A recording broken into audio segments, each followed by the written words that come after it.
ಕೇರಳದ ವಯನಾಡಿನಲ್ಲಿ ಪ್ರಕೃತಿಯ ವಿಕೋಪಕ್ಕೆ ಅತ್ಯಂತ ದೊಡ್ಡ ಪ್ರಮಾಣದಲ್ಲಿ ಮಳೆಯಾಗಿರ್ತಕ್ಕಂಥ ಒಂದು ಹಿನ್ನೆಲೆಯಲ್ಲಿ ಏನು ಬೆಟ್ಟ ಕುಸಿತ ಆಗಿರ್ತಕ್ಕಂಥದ್ದು, ಭೂ ಕುಸಿತ ಆಗಿರ್ತಕ್ಕಂಥದ್ದು ಬೆಳಗಿನಿಂದ ಏನು ಕಳೆದ 2 ದಿನದಿಂದ ನಿರಂತರವಾಗಿ ಕಾರ್ಯಾಚರಣೆಯನ್ನು ಮಾಡ್ತಾ ಇದ್ದಾರೆ.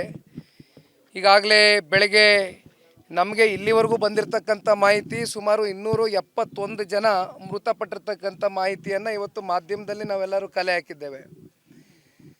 ಬಹುಶಃ ಇವತ್ತೇನು ಈ ಗ್ರಾಮದಲ್ಲಿ ವಿಶೇಷವಾಗಿ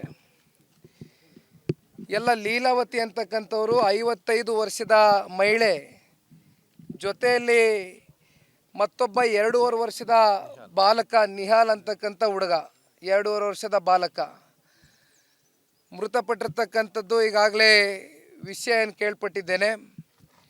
ಅವರ ಕುಟುಂಬಸ್ಥರು, ಅವರ ಮಗಳು ಲೀಲಮ್ಮನವರ ಮಗಳು ಈಗ ತಾನೇ ತಾವೆಲ್ಲ ನೋಡಿದ್ರಿ. ಭಾಳ ಅತ್ಯಂತ ಇವತ್ತು ಏನೋ ಒಂದು ಗೆಸ್ಟ್ ಲೆಕ್ಚರರ್ ಆಗಿ ಕೆಲಸ ಮಾಡ್ತಾ ಇದ್ದಾರೆ ಹೆಣ್ಮಗಳು. ಅವರ ತಾಯಿಯವ್ರನ್ನ ಕಳ್ಕೊಂಡು, ಆ ಸಣ್ಣ ಪಾಪುನ ಕಳ್ಕೊಂಡು ಇವತ್ತು ಅವ್ರ ಮೇಲೆ ಆಗಿರ್ತಕ್ಕಂಥ ಒಂದು ಪರಿಣಾಮ ಬಹುಶಃ ಭಗವಂತನೇ ಇವತ್ತು ಆ ನೋವನ್ನು ಭರಿಸ್ತಕ್ಕಂಥ ಒಂದು ಶಕ್ತಿ ಕೊಡಲಿ ಅಂತಕ್ಕಂಥದ್ದು ನಾವೆಲ್ಲ ಬಯಸ್ಬೋದು ಅಂತಕ್ಕಂಥದ್ದು ಬಿಟ್ಟರೆ ಬೇರೆ ಇನ್ನೇನೂ ಮಾಡಲಿಕ್ಕೆ ಸಾಧ್ಯ ಇಲ್ಲ. ಆದರೆ ಇನ್ನು 3 ಜನ, ಜಾನ್ಸಿ ಅಂತಕ್ಕಂಥವ್ರು, ಬಹುಶಃ ದೇವರಾಜ್ ಅವರು, ಮತ್ತೊಬ್ಬರು ಅನಿಲ್ ಅವರು ಈಗೇನು ಅಲ್ಲಿಯ ಸ್ಥಳೀಯ ಒಂದು ಆಸ್ಪತ್ರೆಯಲ್ಲಿ ಇವತ್ತು ಚಿಕಿತ್ಸೆಯನ್ನು ಪಡ್ಕೊಳ್ತಾ ಇದ್ದಾರೆ.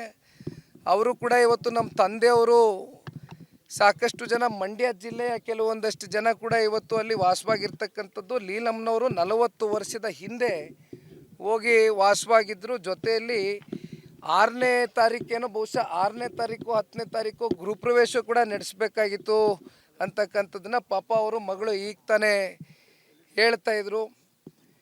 ಭಗವಂತನ ಆಟ, ಪ್ರಕೃತಿಯ ಒಂದು ವಿಕೋಪಕ್ಕೆ ಇವತ್ತು ಸಾಕಷ್ಟು ಜನ ಬಲಿಯಾಗಿರ್ತಕ್ಕಂಥದ್ದು. ಅದರಲ್ಲೂ ಇನ್ನೂ ತುಂಬ ಜನ ಮಂಡ್ಯ ಜಿಲ್ಲೆಯ ಸಾಕಷ್ಟು ಜನ ಇವತ್ತು ನಾಗರಿಕರು ಅಲ್ಲಿ ವಾಸವಾಗಿದ್ದರು ಅಂತಕ್ಕಂಥದ್ದನ್ನು ನಾವು ಕೇಳ್ಪಟ್ಟಿದ್ದೇವೆ. ಆದರೆ ಸಂಪೂರ್ಣ ಮಾಹಿತಿ ಇಲ್ಲಿವರೆಗೂ ನಮಗೆ ಸಿಕ್ಕಿಲ್ಲ.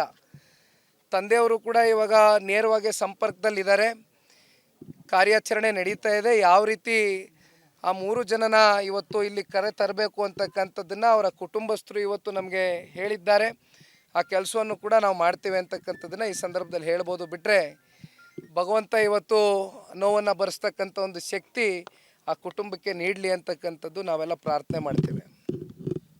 ಹಲವು ಕಡೆ ಕೂಡ ಈಗ ಮೋಸಮ್ ಹೇಳಿದರೆ ರಾಜ್ಯ ಸರ್ಕಾರ ಕೂಡ ಎಚ್ಚರಿಕೆಯಿಂದ ಇರಬೇಕು, ಮತ್ತೆ ಆಗ್ತೇವೆ ಅಂತ. ಇದ್ರ ಬಗ್ಗೆ ರಾಜ್ಯ ಸರ್ಕಾರಕ್ಕೆ ಈಗಾಗಲೇ ವಯೋಮಾನ ಇಲಾಖೆ ವರದಿಯನ್ನು ನೀಡಿದ್ದಾರೆ.